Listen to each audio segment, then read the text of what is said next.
Welcome back to MSB's chemistry classes. So dear students, आज हम लोग वैलेंसी के ऊपर जो कंसेप्ट है वो समझने वाले हैं कि आखिरकार ये वैलेंसी होती क्या है। इससे पहले हम कुछ कंसेप्ट समझ चुके हैं वैलेंस इलेक्ट्रॉन्स के ऊपर कि वैलेंस इलेक्ट्रॉन किन्हें कहा जाता है। आपको थोड़ा सा रिवाइज करा दूं वैलेंस इलेक्ट्रॉन के बारे में। जैसे एक छोटा सा एग्जांपल लेते हैं कार्बन का। कार्बन का जो एटॉमिक नंबर होता है वो 6 होता है। इसका इलेक्ट्रॉनिक कन्फिगरेशन आपको जानते हैं कैसे लिखा जाता है, 2,4। ये फर्स्ट सेल, ये सेकेंड शेल। इसको अगर हम बनाने की कोशिश करें first shell and second shell, first shell में 2 इलेक्ट्रॉन जा चुके हैं और सेकेंड सेल में 4 इलेक्ट्रॉन जा चुके हैं। किसी भी एटम के, फॉर एग्जांपल ये कार्बन का एटम है, ये कार्बन का न्यूक्लियस है और ये जो आपको दिख रही है क्वांटिटी, इनको हम क्या बोलेंगे, इलेक्ट्रॉन्स। किसी भी एटम के आउटर मोस्ट शेल, और आउटर मोस्ट शेल कौन सा होता है, जो सबसे आखिरी वाला शेल होता है, इसको हम बोलते हैं outermost shell. Outermost shell का मतलब यहाँ पर जो सबसे बड़ा नंबर ऑफ शेल होगा। इस आउटर मोस्ट शेल को हम दूसरी लैंग्वेज में वैलेंस शेल भी कहते हैं। इस वैलेंस शेल में प्रेजेंट जो नंबर ऑफ इलेक्ट्रॉन्स होंगे, उन्हीं नंबर ऑफ इलेक्ट्रॉन्स को हम क्या कहेंगे, वैलेंस इलेक्ट्रॉन्स। इस बात को आप अच्छे से समझते हैं और प्रीवियस लेक्चर में मैं आपको इन चीज़ों के बारे में बता चुका हूं, जो आप फंडामेंटल्स ऑफ पीरियोडिक टेबल वाली प्लेलिस्ट में देख सकते हैं। तो वैलेंस इलेक्ट्रॉन्स क्या होते हैं ये आप अच्छे से जानते हैं। किसी भी एटम के आउटर मोस्ट शेल में जो नंबर ऑफ इलेक्ट्रॉन्स होते हैं, उन्हीं नंबर ऑफ इलेक्ट्रॉन्स को उसका वैलेंस इलेक्ट्रॉन कहते हैं। वैलेंसी समझने के लिए आपको पीरियोडिक टेबल का एक आउटलाइन पता होना चाहिए। फॉर एग्जांपल पीरियोडिक टेबल का आउटलाइन मैं आपके सामने बना रहा हूं, आप जरा इसको ध्यान से देखें। ऑलमोस्ट पीरियोडिक टेबल का जो आउटलाइन होता है वो कुछ इस प्रकार का होता है।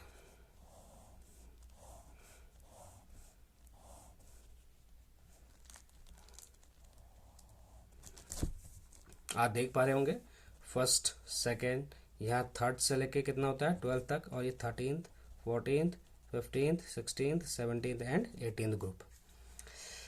ये बहुत मैशी हो रहा है बट आप कोशिश करें समझने की। आज हम लोग इनमें एलिमेंट्स को फिल नहीं करेंगे, हम सिर्फ और सिर्फ वैलेंसी क्या होती है और किस ग्रुप की क्या वैलेंसी होगी वो चीज़ हम स्टडी करने वाले हैं। इसके लिए हमें एक इस आउटलाइन की बहुत ज़्यादा ज़रूरत थी और जो हमने अभी यहाँ पर ड्रॉ की है।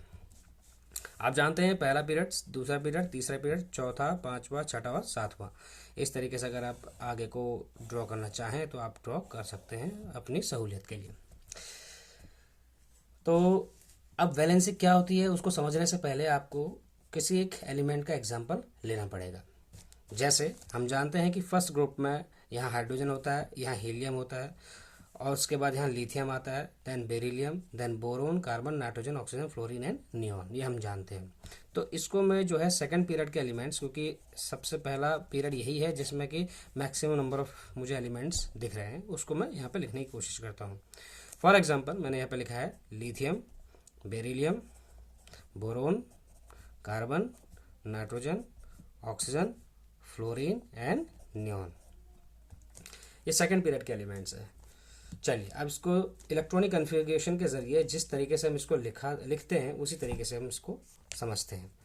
फॉर एग्जांपल लिथियम में हमने पढ़ा है इलेक्ट्रॉनिक कन्फिग्रेशन 2,1, बेरिलियम में कन्फिग्रेशन 2,2। ऐसा क्यों हुआ, क्योंकि lithium 3, beryllium 4, boron 5, carbon 6, 7, 8, 9 and 10। इसको आप इसका एटॉमिक नंबर बोलें या इसके नंबर ऑफ इलेक्ट्रॉन्स की क्वांटिटी बोलें।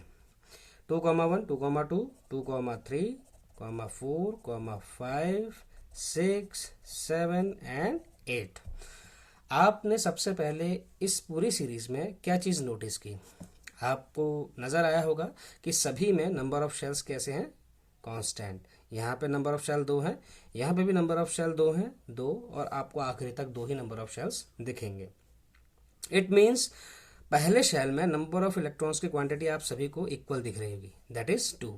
हर जगह पर 2-2 इलेक्ट्रॉन्स जो हैं पहले शेल में जा चुके हैं, ये हम समझते हैं। तो पहले शेल में नंबर ऑफ इलेक्ट्रॉन्स को ना दिखाते हुए हम उसको सिर्फ इस तरीके से इंडिकेट कर लेते हैं और हम मान के चलते हैं इसमें 2 इलेक्ट्रॉन जा चुके हैं। लिथियम के लिए अगर मैं इसका स्ट्रक्चर बनाऊं दूसरे शेल के लिए, तो मैं जानता हूं दूसरे शेल में कितने इलेक्ट्रॉन है, 1।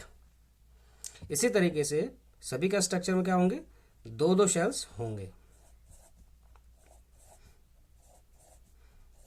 अभी हम साइजेस नहीं पढ़ेंगे, साइजेस को अभी हम थोड़ा सा अलग करते हैं, क्योंकि एटॉमिक साइज पढ़ने के लिए अलग ट्रेंड फॉलो होता है, उसको हम बाद में पढ़ेंगे। हाल फिलहाल के लिए हम अभी वैलेंसी समझेंगे, वैलेंसी किस तरीके से किसी भी एलिमेंट्स में दिखाई जा सकती है। बेरिलियम में आउटर मोस्ट में 2 इलेक्ट्रॉन गए हैं, बोरोन में 3, 4, 5, 6, 7 और 8। अब आप एक चीज समझिए यहाँ पर कि कोई भी एलिमेंट सबसे ज्यादा स्टेबिलिटी कब शो करता है। तो स्टेबिलिटी का भी कंसेप्ट आप हल्का सा यहाँ पर समझ लीजिए। स्टेबिलिटी होती क्या है? स्टेबिलिटी का रिलेशन जो होता है वो एनर्जी के रिवर्स होता है, मीन्स इनवर्स होता है। जिस सिस्टम की एनर्जी सबसे ज़्यादा होगी इसकी स्टेबिलिटी कम होगी, एंड वाइस वर्सा। आप जानते हैं कि स्टेबिलिटी किसी भी आइटम को स्टेबल होने के लिए 2 कंडीशंस फॉलो करता है। जैसे ऑक्टेट रूल आपने सुना होगा, पहला तो हम बोल सकते हैं ऑक्टेट रूल। ऑक्टेट रूल के अकॉर्डिंग ये कहते हैं कि इसके किसी भी एटम के आउटर मोस्ट शेल में, कौन से शेल में? आउटर मोस्ट, या हम उसको क्या कह सकते हैं, उसके वैलेंस शेल में नंबर ऑफ इलेक्ट्रॉन्स कितने होने चाहिए? 8 इलेक्ट्रॉन्स होने चाहिए उसको स्टेबल होने के लिए। और दूसरी कंडीशन स्टेबिलिटी की हम कह सकते हैं, यदि उसके आउटर मोस्ट शेल में 8 इलेक्ट्रॉन नहीं है तो एटलीस्ट उसका डुप्लेट पूरा होना चाहिए आउटर मोस्ट शेल में। कौन से शेल में? वैलेंस शेल में। और वैलेंस शेल जो होगा वो वैलेंस शेल उस चीज़ पर डिपेंड करेगा, उस कंडीशन पर डिपेंड करेगा कि वह कौन से एनर्जी लेवल का है।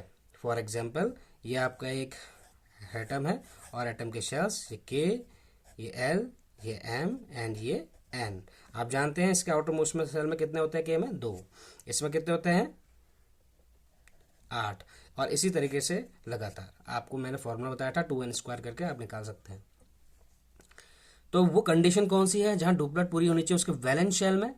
वो कंडीशन आपकी के वाली, क्योंकि वैलेंस शेल भी ऐसा शेल होना चाहिए जो अपने आप में मैक्सिमम नंबर ऑफ इलेक्ट्रॉन सिर्फ 2 ही कैरी कर सके, 2 से ज़्यादा कैरी ना कर सके। वो कंडीशन आपकी कौन सी है? डुप्लेट की कंडीशन है।